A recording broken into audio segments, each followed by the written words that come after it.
All right, so we're going to get started here. And just to give you an idea of where we're headed, I'm going to run through 3 actual demos with the live tool, touching on 3 different topics, agriculture, floodplains, and forests. And I'll try to sort of get through those fairly quickly for the sake of time. And you'll actually see me using the tool live, and I'll try to point out some features as I go along, as well as delving a little bit into the topics.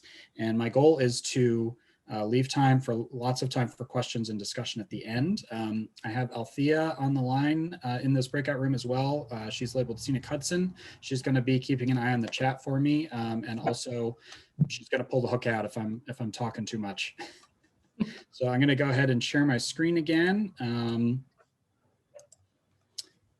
get over to my web browser here. And hopefully everybody can see that pretty well. Oops, apologies. So can everybody see my screen okay? Yes. Okay, great, thanks. So I just was going to go back to the beginning of part 3 to give you a little bit of context. So this is where we have all of our layers individually. Something I didn't show in the last part was that if you mouse over the left-hand side of the screen here, you can jump around to different chapters. We generally recommend that everybody kind of read through it the first time, but once you've sort of gone through it once and gotten the general gist, if you want to skip back, refer back to different parts, you can jump around using these buttons here. And so I'm actually going to jump to our agricultural section here. This is within the valued resources and the agricultural resources. And I just wanted to go into a little bit more detail quickly about this info dive and co-locating agriculture and solar, because I hear a lot of concerns about losing farmland to solar, endangering, the farming culture in communities and things like that. And I don't want to minimize that risk, but there are a lot of opportunities for growth on both sides. As I mentioned earlier, farmers and solar developers tend to both like flat open spaces, but there are different ways to incorporate solar and farming together that can be really effective. There are a lot of universities and experimental field stations that are researching the best ways to do this right now, but they're finding for crops that don't like being as sun-baked, they actually do better with a little bit of shading from solar. And so we're seeing some folks, I believe this picture's from the University of Massachusetts's experimental farm, where they're trying to grow kale and some other crops beneath solar. I've also seen this being done in Europe. You also hear a lot about pollinator habitat. This is another great opportunity, particularly in New York, we have a lot of orchards, apples, and things like that, which are pollinator, you need pollinators for. So ringing solar developments and with pollinator habitat, having pollinator habitat underneath panels adjacent to orchards is another great win-win use. You'll also see a lot of talk about grazing. Grazing is beneficial in both directions, because now instead of paying the solar developer doesn't need to pay a landscaper to mow or spray herbicides under the panels. Instead, they bring in goats or sheep or cows to graze underneath them and keep vegetation in check that way. And as you can see, I'm kind of whizzing by a lot of verbiage here, which you can read on your own time if you want to dig into these things further. The other thing that was mentioned, I think, by one of our guest speakers is taking land out of production is sometimes a good thing. There may be soils that are really have become unproductive through too much use and that sort of thing. And so instead of rotating crops, if you have solar panels and underplant them with native plants or plants that are going to restore the soil for the 30-year lease of the panels, you can actually be improving soil health, decreasing runoff, decreasing erosion issues, that sort of thing.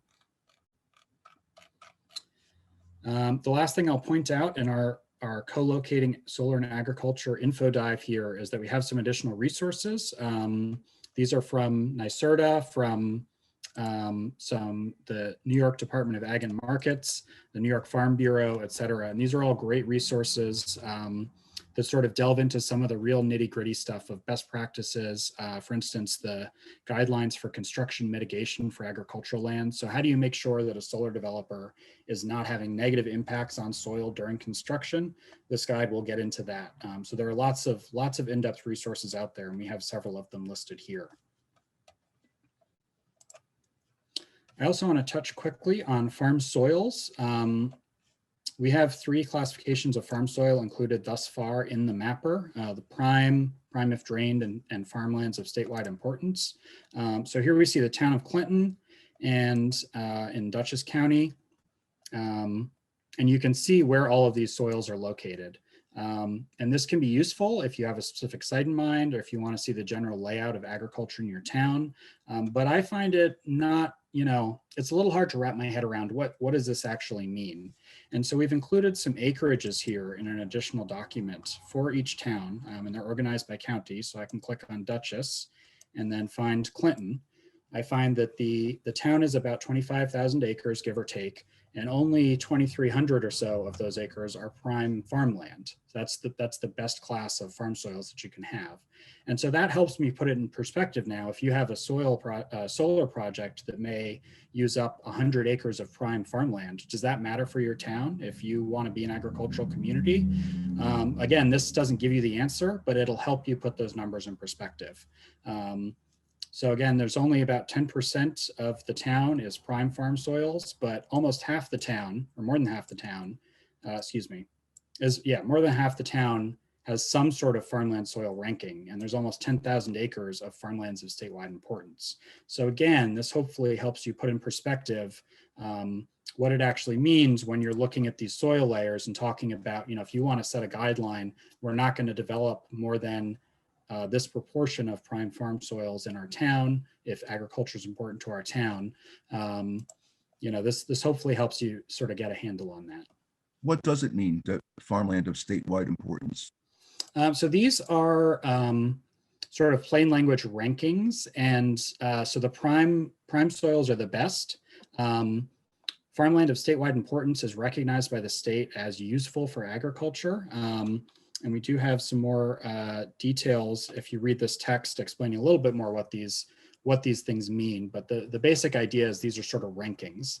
And so if if agriculture is important to your community, the prime farmland soils are the ones that you want to be the most careful with and the most judicious with. Farmlands of statewide importance, also important to agriculture, but also often there's a lot more of them on the landscape, and they're not quite as good as those prime farm soils. Prime if drained is a little bit of a hinky category because it doesn't necessarily indicate whether whether the soils have been drained or not. So sometimes these are productive farm fields and sometimes they're wetlands, and that's where the local knowledge comes into play.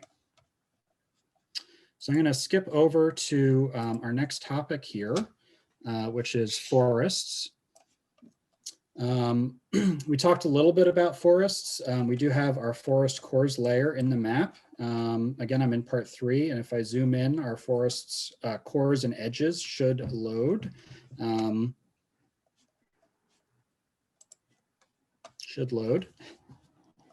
Every once in a while, they need a refresh.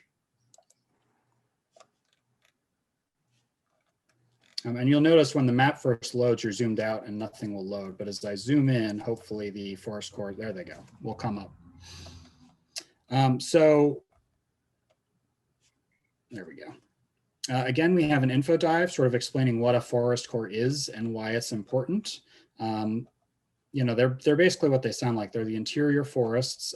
They're the most sort of ecologically important, the most ecologically intact. They're the best habitat for forest wildlife, forest plants, etc. Forest edges are those, the edges of the forest that buffer roads, agricultural fields, human developments, and the like. The cores are really the most ecologically intact parts of the forest. And if I click the back button, it takes us back to the map. And you can see these are the really big forest blocks. If we get up into the Catskills here, you'll see towns that are almost entirely forested. And if I click here, I can see this is a 27,000 acre forest core. This is extremely important ecologically. certainly something that should be, should be considered. And as many folks said, you really want to try to avoid clearing trees as much as possible with solar development. These forests are important ecologically. They also store carbon, which helps combat climate change. And you can sort of get a sense for your town of where the biggest and the most ecologically intact forest cores are. However, if we scroll down to, for instance, the city of Poughkeepsie, then we see that they don't have a really big, impressive forest core, but they also don't have much forest at all. And forests are also great for people. They provide outdoor recreation, they improve water quality, they provide shade, and so they can be really important resources. I will also point out these forest cores are generated from that national land cover data set that we were talking about. And so as you zoom in, it becomes apparent that there are other groups of trees that may be either too small to form a forest core, but may still be important. And there are slight inaccuracies too. So I'm going to switch over to part 4 here for just a moment and give everybody sort of, yep. If I could ask a quick question. So in the NRI that we develop, I mean, I really like this presentation of forest core and the edge, but in the NRI that we worked on, we focus on stepping stone forests and matrix forests. And so I was wondering if you could talk a little bit about the correlation between the different nomenclature. Right. There are a lot of different forest data sets. This is another one where we tried to pick the one that we thought would be most sort of beneficial for the solar mapping tool. There are several different forest data layers that are available in the Hudson Valley Natural Resource Mapper. And I think the ones that you're referring to are available there along with the forest cores and edges and a newer data set called the Forest Condition Index. All of them are great if you want to really dig into where your forests are and why they're useful. And you can get them all on the Hudson Valley Natural Resource Mapper. I believe the forest matrix and stepping stone data layer, if it's the one I'm thinking of, is at a really big scale, and it addresses, regional as in interstate forest connectivity. And we found that when you zoom into, say, a city or a town, that data set can be a little bit less relevant if you don't happen to be in one of those really big forest matrices or forest stepping stones. So that's why we're using the forest core and edge data layer here. Yeah, that's a great question. I do want to just mention a couple more things about trees and forests, though. These forest cores are the biggest, most intact blocks, generally speaking. But they, these are sort of the biggest ones. But as I was saying a moment ago, with regard to Poughkeepsie, there may be other groups of trees that may or may not be important. If you're just talking about greenhouse gases, it can be better to fell a few trees in order to build a solar array. But of course, you're losing the other benefits that those trees provide in terms of quality of life, water quality improvements, et cetera. I suspect that we may be getting close to time. I do want to jump over to part 4 quickly and just do a little bit of the basic demo with it live. And hopefully we'll have time to get to part 3, or rather the third topic. So when you first open part 4, it's going to look like this. There is a disclaimer. There are also links to the data source page and the help pages. Once you dismiss that disclaimer, you get into the tool itself. As I mentioned, it starts zoomed out, and you won't see data until you start zooming in to some degree. Again, we really want to encourage people to use the solar opportunity areas. So we start with all of those turned on. If you want to turn off or on all the layers in a group, you can click this button here and turn them all on and off at once. And if I expand these, I get a key to what all these different symbols mean. I also have a legend down here that I can pull up and get the same sort of information. So Althea, how am I doing on time? Should we do a third topic or go to questions? 10 minutes. 10 minutes. Okay, thanks. Yes, thanks, Kit. I put it in the chat, Alex. Thanks, missed it. I was going to talk briefly about floodplains. I will just reiterate that there is some nuance here to whether solar and floodplains are a good mix or not. And again, we have an info dive that gets into those details. So I'm going to stop there and take some questions. And if Alex doesn't need to share his video, we can let you guys all pop up. But if you would like him to keep the layers up, please feel free to ask questions about specific layers. Alex, Yes. this is Stephen. Do you have any on any of your maps, and I may have missed it, that the talk about view sheds?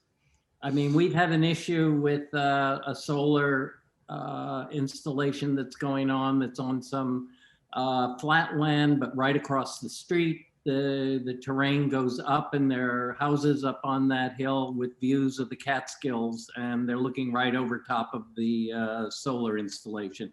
Is there anything in the tool that deals with view sheds? We don't deal directly with the view sheds in maps. We do talk about them a little bit. And the reason we didn't put them into the maps is because view sheds are very particular to exactly where you're standing, right? So your view may be totally different from your neighbor's view. Right. And it becomes sort of hard to do that in a map to cover every possible location for both the viewer and the solar project. Well, do any of the maps show elevations? Yeah, we do have in part 4, you can turn on different base maps, including a topographic or a terrain base map. And so those can be really useful in examining terrain. The other thing I'll mention is that in part 3, we talk about preserving historic and protected sites. And so, you know, we've had some situations where there's a view shed. So for instance, the Olana Historic Site is, you know, famous for its view sheds because some of the Hudson River painters were painting views of the Catskills from that historic site. So we do have those historic sites in the map and some of the other public protected areas, parks, et cetera, so that you can think about, you know, view shed issues from public spaces. The other thing we have is a link to our the siting guide, which is one of the other resources in How to Solar Now. And this deals with specific, amongst other topics, specific recommendations for how to deal with viewshed issues, how to mitigate viewshed issues. Thank you. Thanks.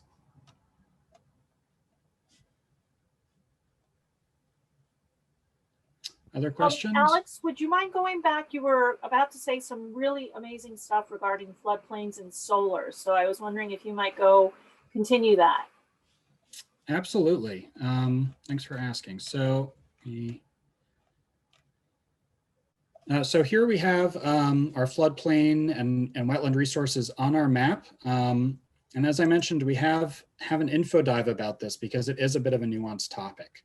So here we have sort of a stylized stream and the floodway. This is what floods when there's a basic rainstorm and there's a lot of water velocity, when there's a major rainstorm and you don't want to build anything in the floodway.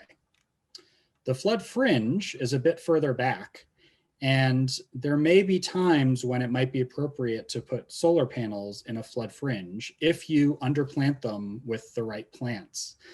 You don't want to put buildings in these floodplain fringes because they're going to flood. One of the effects of climate change that we're already seeing is more and more intense rainstorms and more flooding of streams and rivers and creeks.